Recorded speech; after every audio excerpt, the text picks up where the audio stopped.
of this man. He says you seriously dated. I mean, how many boyfriends could a naive farmer's daughter possibly have had? 2, 3? Well, it depends. What's your definition of a boyfriend? Any man you bring to a fevered pitch of uncontrollable ecstasy.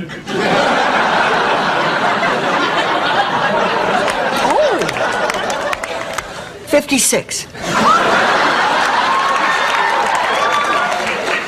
Excuse me? I had about 56 boyfriends. Of course, that was before I knew Charlie. I probably would have had more, but I wasn't allowed to start dating till I was a senior. 56? 56? Oh, God, stand back. She's gonna blow. What do you mean you had 56 boyfriends? You told me you were a virgin till you got married. Hey, you can have a boyfriend without having to go all the way. You cannot. If that were true, Rose, that would mean you were a slut. Oh, come on, Blanche. How can you say that?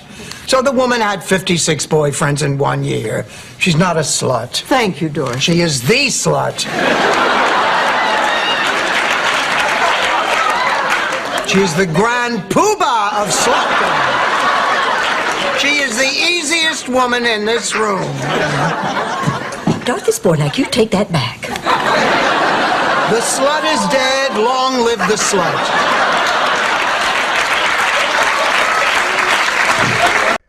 Society's attitude towards sex may be evolving, but many people still have a long way to go. And that's clearly true for the Golden Girls. This becomes obvious whenever a woman confidently takes control of her sexuality and gets judged for it on the internet and social media. We wonder, does that happen with gay men? To help answer that question, let's talk to my guest, Zachary Zane. He has an interesting new book called Boy Slut, a memoir and manifesto, how to overcome sexual shame and what comes after bisexual visibility. Welcome to Unapologetically Queer. I'm your host, Al Ferguson, and I am proud to talk to some of the most interesting people of our LGBTQ+ community that are the most interesting people to the LGBTQ+ community.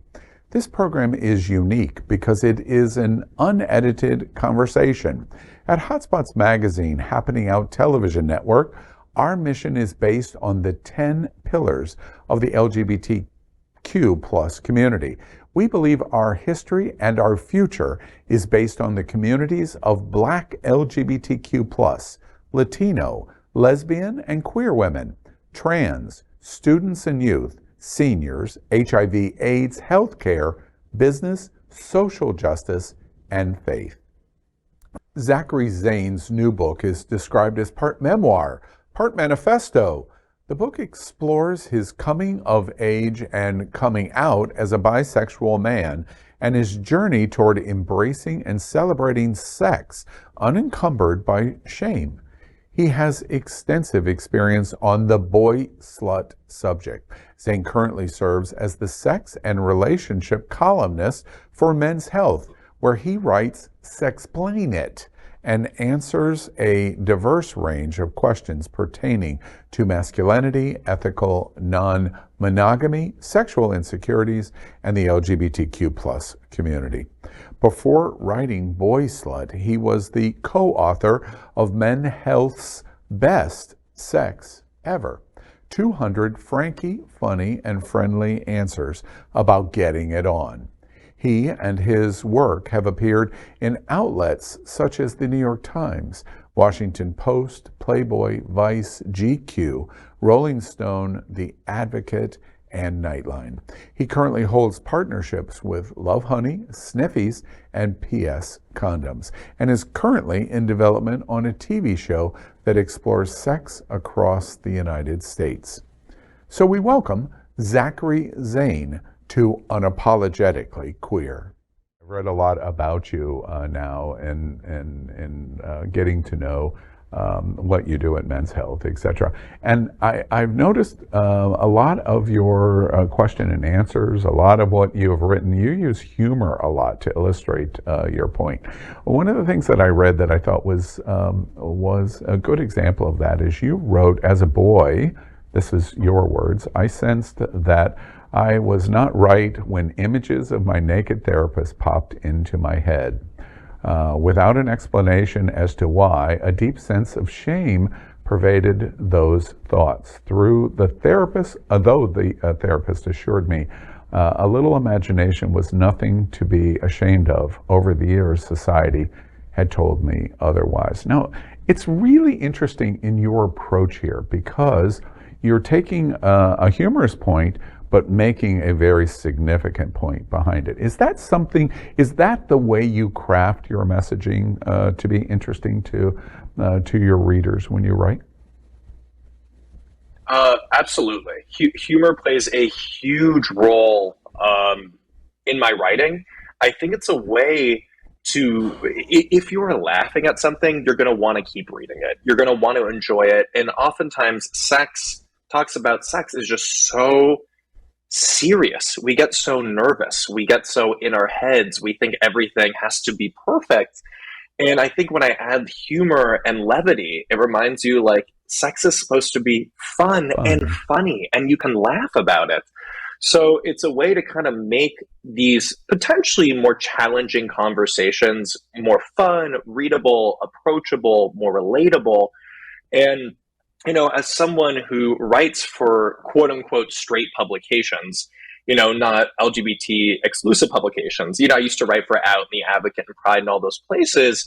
I realized, when I'm writing for a straight audience, potentially about queer sex, if I want them to actually read it and be involved in it, like the way to catch people's attention is through humor.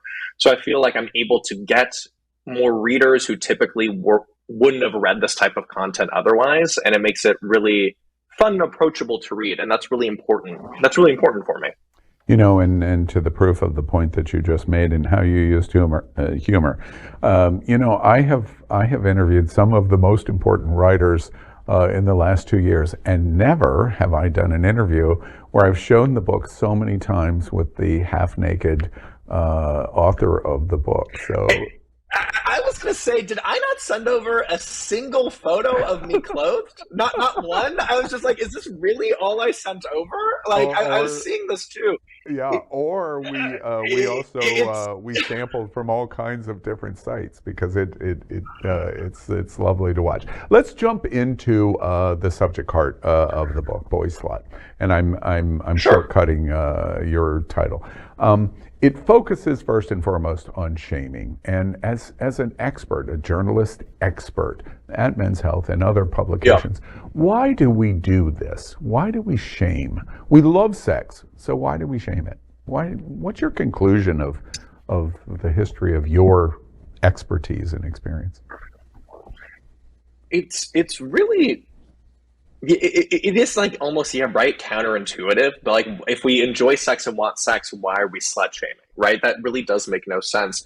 But I've realized that shame is something that people in positions of power use to kind of control the masses, where it's like, we slut shame women specifically, in those types of straight relationships in order to keep women tethered to men, in order to keep women's rights kind of away from them, right? Even we have shame in this capitalistic society where we have shame, or at least I experience shame from not working hard enough. I should always be working more and more because that's what capitalism has told me to do. And I grew up in America and have this capitalistic lens. So shame is a way that people in power or structures in power use to control people's behaviors. And it's actually a very effective tool. In certain ways, it can be. You know what I mean? When you feel shame, you're not going to do something. And I've kind of learned over the years in terms of reducing shame, how to do it is, number one, trying to figure out who or what is in this position of power that is trying to shame me. So looking at the external sources of shame, realizing that this is not actually coming from within. This is not actually my perspective or my viewpoints. This is someone else trying to control my behavior. So when you can get to the root of the shame to see who or what is trying to control you, you're better able to combat it. And then another thing I kind of talk about in this book is really the importance of community. And we talk about this a lot, as queer people and discussing our chosen family. But I think shame can often exist or thrives in isolation, right? When we feel alone, we feel ashamed. When we're able to kind of have these negative, cyclical thoughts, patterns in your head about shame and being a bad person, you can spiral out of control pretty quickly.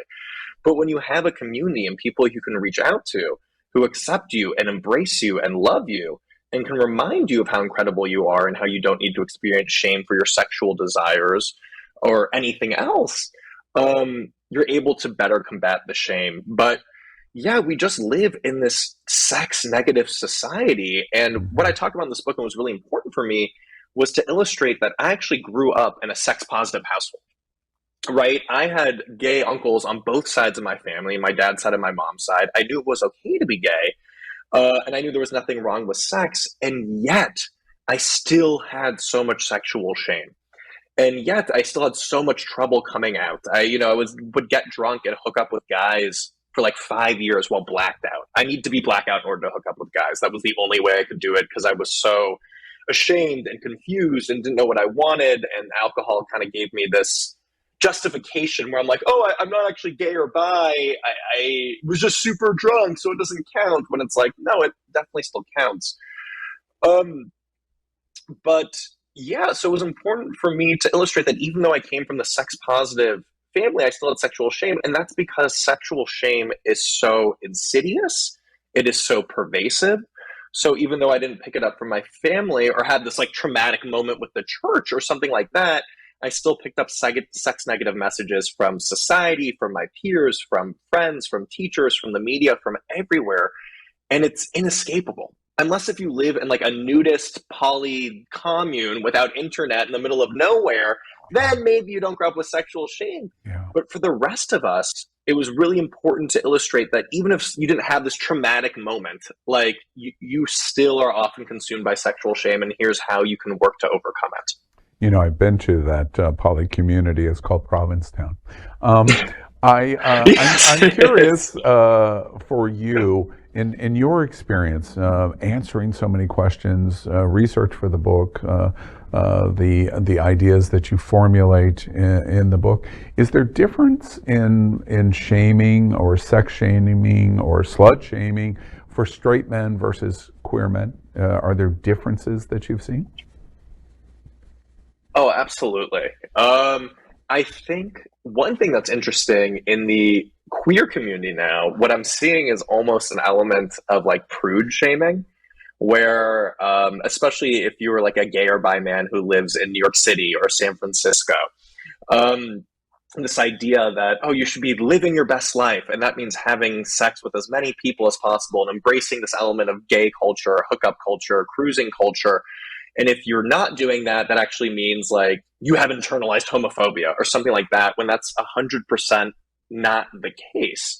So I've seen an element of gay men shaming queer men for not having enough sex. I've also seen condom shaming, which is something I think unique to the queer community, where people will be like, oh, you're on PrEP. Why do you wear condoms?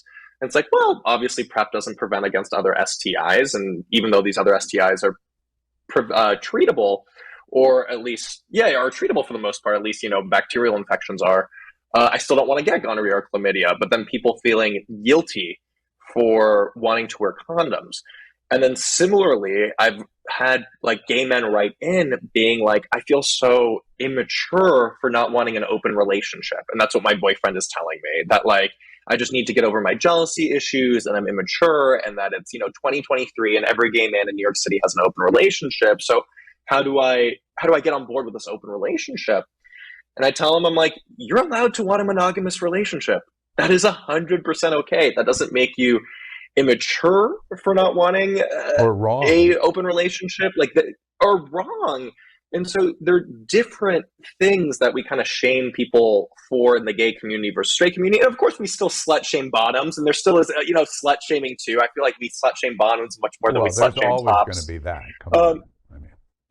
There's always going to be that too, but it's really like the culture of shaming, really comes from the community that you're in, right? So it's very different if you're in the gay community, a sex positive community, if you are straight, whatever it is. And, one thing I really talk about in the book, and I kind of see this as being like almost a choose your own adventure book, where even though the book is called Boy Slut, I'm not advocating for you to have sex with every single person every single day of the week. Unless if you want to. If you want to take bareback loads in the sauna every day of the week that ends with day, more power to you. You know what I mean? God bless you. Live your life, enjoy it, do so Don't shamelessly. all of the days in the week end in day? Okay. Now exactly. I get that joke. All right. I want to. I'm sorry. Go ahead. Right. No, and then I'll kind of wrap this up quickly. But it's like also if you are asexual or demisexual and only want to have sex once you have a connection with someone, I want you to own that. So no matter what your relationship is with sex, whether it's having sex with a ton of people, having sex with few people, wanting monogamy, wanting polyamory, wanting to engage in kinks, not wanting to be more vanilla, whatever it is, it's you owning what your relationship is with sex and also recognizing that you can find partners that actually complement whatever it is your relationship with sex is. So that's what I'm advocating for, just Zachary complete sexual autonomy, however that may look. Zachary helps us understand in many authors and many books that I've explored as new books, and this one being one. Often the title is not really the book, or it's the opening of the book. Open from the cover, and that's what it does. But then you dive into all different kinds of things, which is what Zachary just told us. We always try to get an opportunity to try to help provide definitions of some of the concepts and stories that you're going to read. And your publisher helped us a lot to understand the book by saying the following. We have this quote: Boy Slut is a series of personal and tantalizing essays that articulate how our society still shames people for the sex that they have and the sexualities that they inhabit.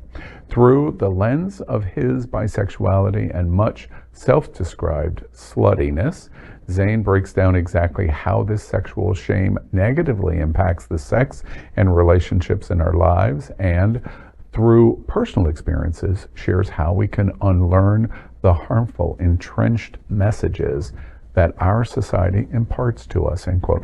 I love that quotation because it helps define all of the kinds of things that you're pursuing. Over the top if you want, or as conservative as you might think that you are. Your comfort levels is what this entire story is all about. I love that. One of the things that I wanted to ask you about is your experiences that you've had personally. As the writer of Boy Slut, is there a celebrity out there that just absolutely embraces their sexuality that you admire? Who? And if there is, who would that be? I'm trying to think. It's... I was trying to think of specifically, a bisexual person or bisexual man, right? And there actually aren't that many bisexual men in the public eye who fully embrace kind of the full range of their sexuality. Of course, there are some, but I'm having more trouble than I thought thinking of them. But I think of a celebrity that just embraces it. I'd have to say Billy Porter. Not on the bisexuality lens, but just on, being a gay, queer, Black man and his advocacy for, Black youth, for trans youth, for queer youth. And he's living himself authentically, and he's such a genuine person who really cares about the LGBTQ community. And I really just find him so inspiring and authentic and such a powerful, celebrity and voice and a beacon of visibility that I think makes him a truly incredible person. Zachary, it's amazing that you mentioned him, because as you talk about this unapologetic kind of philosophy, Billy Porter came to mind, and I've recently interviewed him. And when I interviewed him, like what I'm doing with you, I was very shocked when I came into the interview and had the connection and talked to him for about 45 minutes, and he was in bed. And he just did the entire interview in bed, and it was fun. Let's talk about Men's Health a moment and your column, Sexplain. Sure. Tell me how it works. How do you approach your column? How do you write it? How do you get your questions, etc.? How do you do it in Men's Health? Sure. So yeah, we solicit questions. There's a form that you can fill out. A lot of the people who write in are my followers specifically. So you'll see in the column, even though it's for, again, a quote unquote straight publication or more mainstream publication, my column is extremely queer because that is who is specifically writing in for me. And I try to get a diverse range of questions. If it's Men's Health, I can't tell you how many questions I get about like, I think my penis size is too small, erectile dysfunction, and premature ejaculation. That's like 80% of the questions that I get in. Obviously, I only answer those questions once every few months. Otherwise, that would be the whole column. But I really try to, get more different types of questions that I haven't really seen elsewhere that really exemplify kind of new challenges that people are facing with sex and relationships, specifically in 2023. So whether that is coming to grips with their bi identity or the relationship between sex and the internet, sex and porn, or if they're interested in opening up their relationship, but just trying to, have my finger on the pulse a little bit of what's going on in society and what the issues are, and then really answering those questions specifically. And in Men's Health, Sexplain, in your column, if one comes to mind, what's the absolute best question you've ever been asked? It's, I don't know, a best question. I had a great question recently, which was interesting, where it was this man who loves sexual shame, like being shamed sexually in that context. And the way he's been doing it, though, is actually by having like public sex in parks where he could very much get caught. And he's like, I'm an English teacher. If I got caught, it would ruin my life. I have so much shame about that as well. And this just happened a few days ago. And I think because he was an English teacher, it was like so vividly written, the question, or a few weeks ago, sorry, but it was so vividly questioned. He was like describing his sexual encounters. And kind of the advice I gave to him, I'm like, okay, you're experiencing shame for kind of two different things. And there's nothing wrong with, eroticizing shame during sex. I can't tell you the number of men that I've had sex with who love being called the F word, during sex, and how actually reclaiming that word during sex and eroticizing it is a way for it to kind of remove power and to embrace an aspect of, your queer identity. But I kind of tell this man, I'm like, so there's nothing wrong with sexual shame during sex in a way where it's like you're eroticizing it and it's hot. However, kind of the shame that you're experiencing for like the level of risk that you're taking, well, I don't think you should necessarily experience shame for it. I think you should be listening to it because you're right. Like, it seems like this could absolutely ruin your life and your relationship, and you don't want that to happen. So how do we find a way that you can he's like, I love taking loads from strangers. I don't know how much I can curse on this, but from strangers all the time.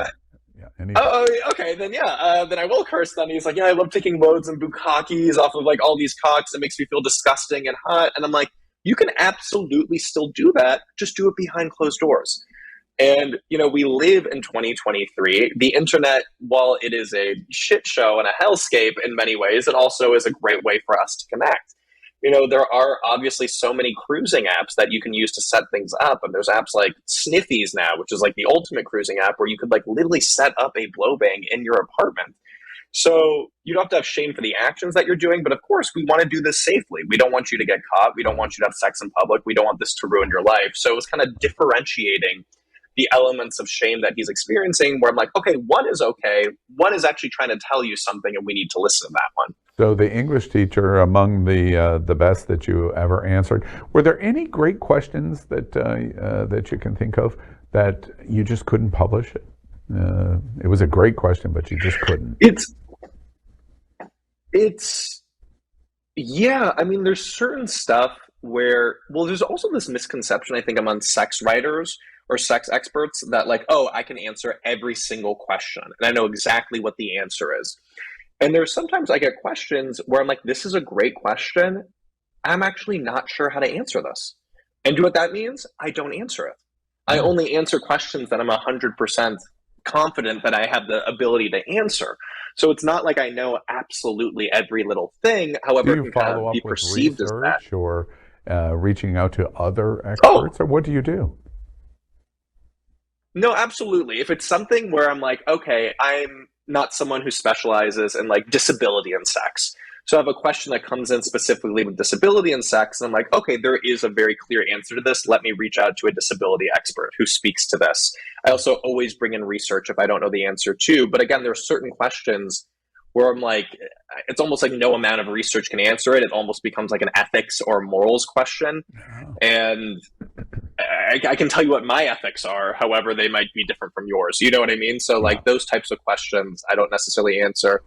I had one recently about a father recently who reached out and, you know, wasn't sure exactly when to start dating again since his divorce from his husband. And it's been this large issue with the kid. And I was going through it and I started answering it and I reached out to some people and I was like, you know what? I might not be the best person to answer this question. And that's okay. I really am not super familiar with it. And yes, I've reached out to my friends and to other experts to say how they navigated this. But if it's something that I feel like doesn't make sense for me to talk to, I'm just not going to speak to it. You know what I mean?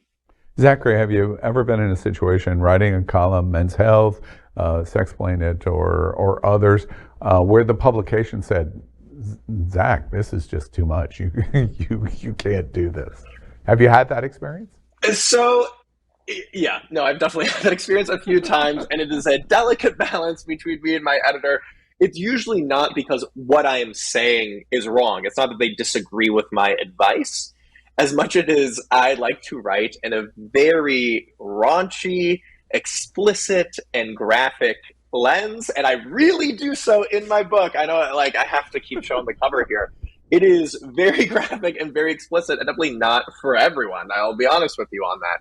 Not for the faint of heart here. So it's become a joke with my editor at Men's Health, Jordan. Well, she'll be like, Zach, I love this, but you know I can't publish it like this. Like, come on, work with me a little bit. You got to tone down the language just a little. Like, work with me, please. But there have been certain things where I end up writing something. I know she's likely going to cut it, but I also have this digital zine, also called Boy Slut, which is either great branding or extremely confusing. I haven't figured out which one yet. And that publishes like nonfiction erotica from kinksters across the globe. I share my graphic sex experiences. So do other people as well. And I've been using that to when something is too graphic or too explicit, I can actually just publish it myself, which has been a really cool thing to be able to do that. Zachary, I'm curious, am I going to read 25 years from now that you become Larry Flint or something, that's the direction that all of this is moving toward? Is that what's going to go on here? No. I mean, really, I am dedicated to the stuff that I do. And it really is, yes, overcoming sexual shame, but I really want to become a voice for the bisexual community, help facilitate physical bisexual spaces. I think that's what I'm really focused on right now. I feel like bisexual people often feel like they are so alone. They don't necessarily feel welcome in gay spaces or straight spaces. And this is a way that like kind of Twitter and Instagram and TikTok has actually been helpful. Honestly, that is so interesting to me because, as I said at the top, bisexual identification in the queer community is more than 50% of the community. It dominates the percentage of identification. When you ask on polling, it's the dominant number in our community, which is so interesting that they feel alone. One of the things I want to ask you about also is, as a sex expert, in general, besides the shaming issue, which you're really clear on, what do gay, or let's not use gay, let's say queer, what do queer men generally get wrong about their sex and their sex lives and their embracement of their sexuality and etc.? I often feel like sometimes gay men, and this is, I guess, for everyone too, but have a very ironically narrow perspective of sex where they feel very boxed into it's like, I'm exclusively a bottom. Sex to me only counts if it's penetration. And there's, weirdly enough, there's sometimes a closed-mindedness with this, which I find slightly interesting, where it's like we exist outside of like heteronormative scripts for how we have sex. And still sometimes we've boxed ourselves in this way where it's like, oh, I'm a bottom, so I can't do anything else. Oh, I'm a sub, so I don't do anything else. So I think I just want to encourage, you can absolutely be 100% bottom. I want to make that clear. You can absolutely be 100% sub. But I do want people to kind of be more open and explorative with their sexuality as well, to be a little bit more curious, to not necessarily only be attracted to one type of person and not be that only can have sex with this person who looks exactly this one way. So I just want to encourage kind of just a openness, and then also a little bit of a kindness as well. We can be really mean and hateful, especially on hookup apps, you know. And I have a chapter on this in the book where it's just like we can be so fat phobic and racist and HIV phobic and transphobic on these apps, and people feel very comfortable from, you know, the anonymity of their own home, sitting on the toilet, to say these terrible things to each other in a way that's kind of heartbreaking. And I just want to, like, just because you don't want to have sex with someone doesn't mean you can be an asshole to them. Yeah. Like, I feel like these people that grow up in like households without parents who like it didn't teach them, if you have nothing nice to say nothing at all. But I feel like a lot of these men have experienced, you know, rejection throughout their lives. They still have some internalized homophobia. And there's that popular phrase that hurt people hurt people. And I know that's what's going on. I know these people who are saying these racist, transphobic, fatphobic things, they're not happy with themselves. They're not happy with their lives. I just wish we could just be a little bit kinder to each other, as corny as that may sound, because we can be our own worst enemies. Yeah, we're gonna send this interview that I'm having with you and the soundbite that you just delivered. We're going to send it to the governor's mansion to make sure that Ron DeSantis gets to hear that. I'm curious in terms of broad experience that you had. Straight men or queer men, who's better at sex, do you think? I mean, I'm not someone who hooks up with too many straight men. And of course, I'm a little skeptical if a straight man is willing to hook up with me if he is truly straight. But, you know, so I've never been someone who likes to necessarily chase after, you know, straight men or turn straight men. That's never really been my thing. So I much prefer having sex with queer men, people who know what they like, are into, and they can be a beautiful expression of queer love, queer sex, queer joy.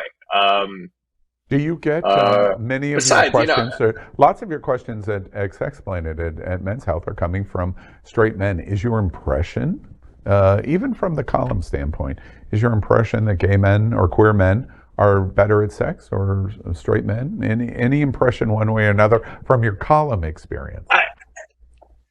From my column experience, I do.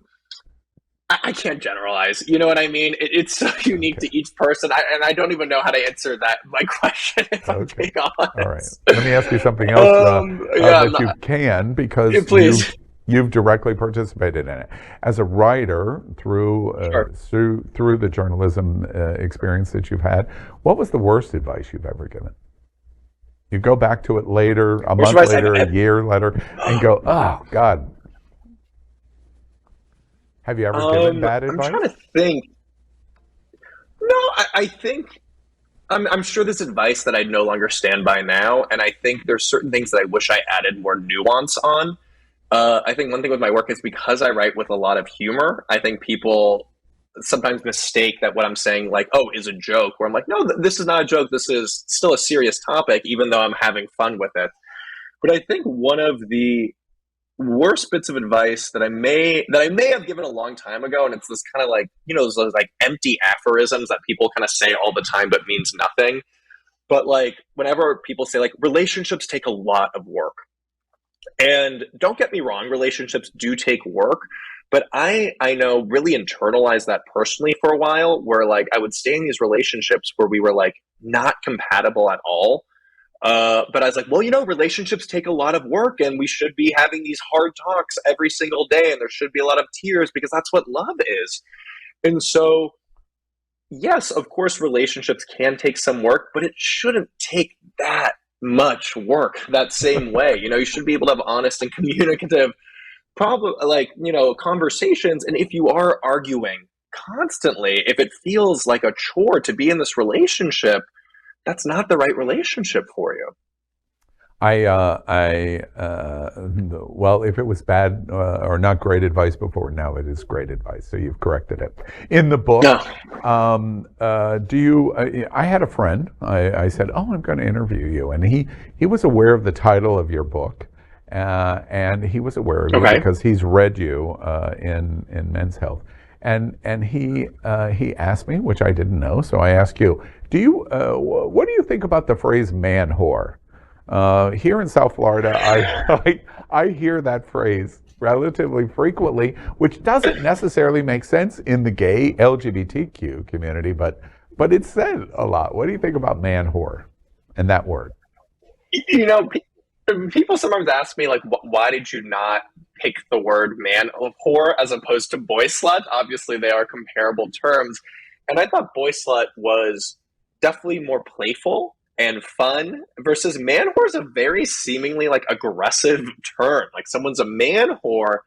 And I think it is a unique way that we kind of shame, again, it's a form of sex shaming, but also the word has so much levity and humor into it. So I don't think it's necessarily inherently like, oh, they're shaming a top who has a lot of sex. I think it's a combination of both. I do think it is pretty funny and ridiculous and playful as well, and just a great word. Yeah, it's a great word all around. Zachary, I can't let you get away without talking about some of the politics that are going on. I'm sitting in Fort Lauderdale in Florida. Sure. What we're watching in radical evangelicals and the GOP, and a governor in Florida that has basically marginalized every possible community in LGBTQ. Lots of it is based on sex. Don't say gay. It's a reference to sexual identity and sexual experience, etc. All of the anti-LGBT stuff, all the anti-queer stuff that we're seeing that really is generated about our sexuality and our gender ID, etc. What do you think about what we're watching in America as it relates to radical conservatives and sex? Yeah, I think it's important to recognize that you can't necessarily separate, sexuality and queer experience from sex. They're so interwoven. And I've been seeing now, with bisexuality, however, there were gay rights movements activists who did this years ago too, where they almost try to neuter our sexuality, or in other words, is saying it's to kind of remove any elements of sex from our sexuality. I've seen that with bisexuality. And the idea is to make us more palatable to mainstream audiences. But that's not an effective tool. I think in order to have queer rights, we need to have sex positive rights. We need to have sex rights. These things are so interwoven. And that's why it's really important for me to bring sex back into sexuality, to incorporate that, because these things are so interwoven, and to not separate, sexuality from sex. The two need to be together in order to work together for activism purposes and for us to actually have more rights.